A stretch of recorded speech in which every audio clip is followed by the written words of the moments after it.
भतीजे आकाश आनंद ने छोड़ा मायावती का साथ, चंद्रशेखर के साथ करेंगे यहां पर नई राजनीति की शुरुआत। जी हां, अब आपको खबरें हम बताएंगे विस्तार से, लेकिन उससे पहले टीसी चैनल को आप लोग सब्सक्राइब कीजिए और कमेंट करिए, साथ ही साथ यहां पर चैनल के वीडियोस को लाइक कीजिए।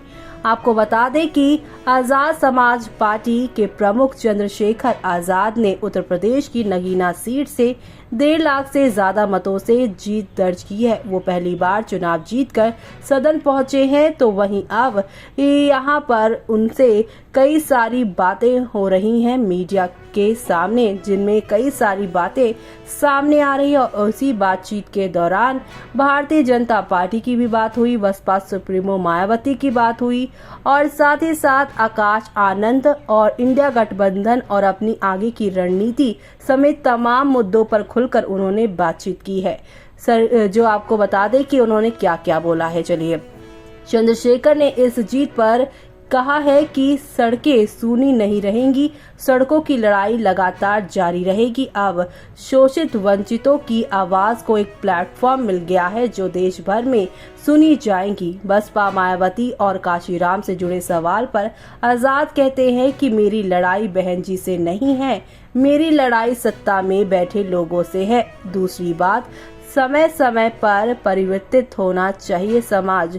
एक समय पर बाबा साहेब भीमराव के साथ था, उनके बाद कांग्रेस के साथ बाबू जगजीवन राम के नेतृत्व में रहा, फिर काशीराम जी के साथ, उनके बाद लंबे समय तक बहन जी के साथ रहा।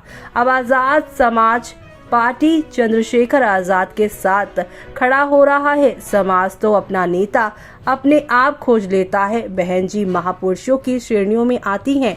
बहन जी हमारी नेता है और उनका आशीर्वाद हमें सदैव मिलता रहा है। महापुरुषों का जो काम अधूरा रह गया है उसे हम पूरा करेंगे। आजाद इंडिया गठबंधन पर कहते हैं कि जितनी जान हमें हराने के लिए भाजपा ने लगाई, उतनी ही जान इंडिया गठबंधन ने भी लगाई। तो हमारा कौन हितैषी हुआ? वे अपनी पार्टी को बचाने के लिए काम कर रहे हैं और हम अपने समाज को जिंदा रखने के लिए काम कर रहे हैं। और ऐसे में अब यहाँ पर आगे आजाद ने कहा कि आकाश आनंद से जुड़े सवाल पर उन्होंने ये कहा, हम भाइयों में क्यों झगड़ा लगाना चाहते हैं? वो मेरे छोटे भाई हैं। हम उनसे निवेदन करेंगे कि अगर उनको मिशन का काम सीखना है तो भीम आर्मी ज्वाइन कर लें। भीम आर्मी ज्वाइन कर लेंगे तो सीखेंगे कि कैसे अन्याय के खिलाफ लड़ा जाता है। जब आप अन्याय के खिलाफ लड़ते हो तो कैसे सरकार की ओर से मुकदमे गिफ्ट में मिलते हैं। जी हाँ, अब यहाँ पर इसी उनके इंटरव्यू के बाद ऐसे कयास लगाए जा रहे हैं कि आकाश जल्द ही बुआ का साथ छोड़कर चंद्रशेखर के साथ आप सभी को दिखाई देंगे।